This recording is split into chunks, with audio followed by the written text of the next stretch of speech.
All right, let's jump right in. Have you ever thought about what's happening, like right now, deep beneath your feet? It's pretty wild.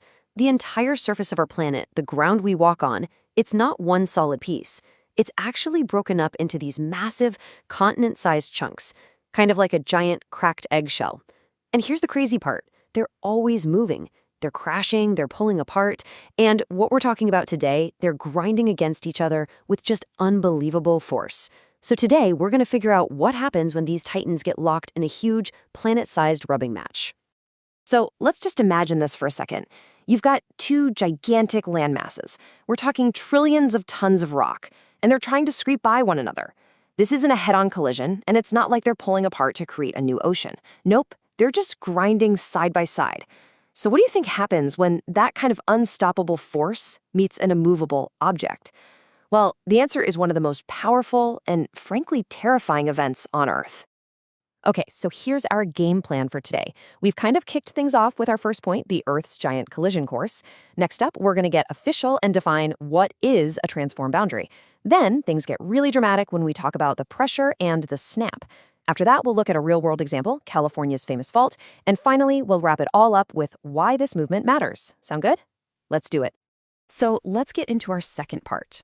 What exactly is a transform boundary? The key thing to remember is right there in that subtitle. We're not talking about a crash, we're talking about a grind. Here it is, the official definition.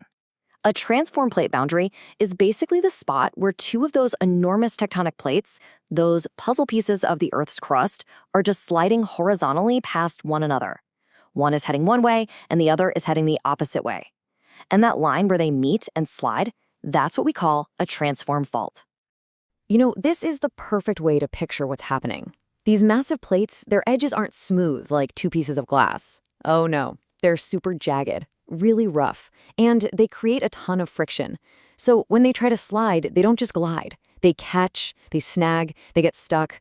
It's like dragging a piece of sandpaper over another piece of sandpaper, but on a scale that's almost impossible to imagine.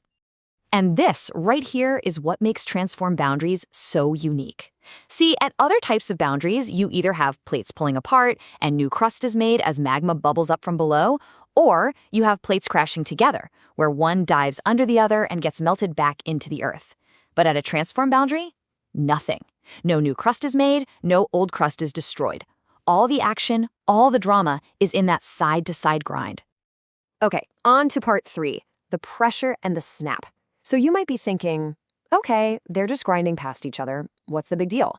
Well, this is where things get really intense, because that slow grinding motion is the perfect recipe for some of the most powerful earthquakes our planet ever experiences. Let's break down how that happens. So this is the absolute key. The plates want to keep moving. There are immense forces deep within the Earth pushing them along, but because their edges are so rough and jagged, they get locked together. The movement just stops, but the forces pushing them, they don't stop, not for a second. So this is how it all goes down step by step. First, you've got the plates locking up because of all that friction. They're stuck, but the forces pushing them don't stop, right? So number 2, the pressure just starts to build. And we're not talking for a few minutes. This can go on for years, decades, sometimes even hundreds of years. Think about stretching a rubber band. The further you pull it, the more energy you're packing into it. That's exactly what's happening here. The rock is straining, storing all that incredible energy. And then you hit a breaking point. The force just becomes too much for the rocks to take. And snap. The plates suddenly slip, sometimes several feet in just a few seconds. All that energy that's been building up for a century, it's released all at once.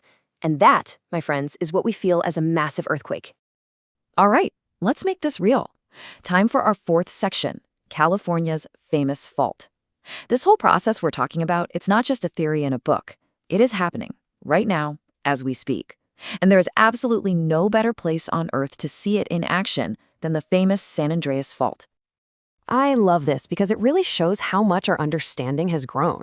For the longest time, people saw this huge crack running through California and figured, wow, that's a big fault. But once we understood plate tectonics, we realized it was so much more than that. This isn't just a crack, it's the actual dividing line between two of the largest plates on our entire planet. And here's the basic conflict right here. You've got the Pacific Plate, which is grinding its way to the northeast. And right next to it, the North American plate is sliding southwest. They're locked in this epic slow-motion struggle right along that fault line. All that pressure and tension we just talked about, this is one of the places where it's building up, day after day, year after year. The scale of this thing is just, well, it's mind-boggling.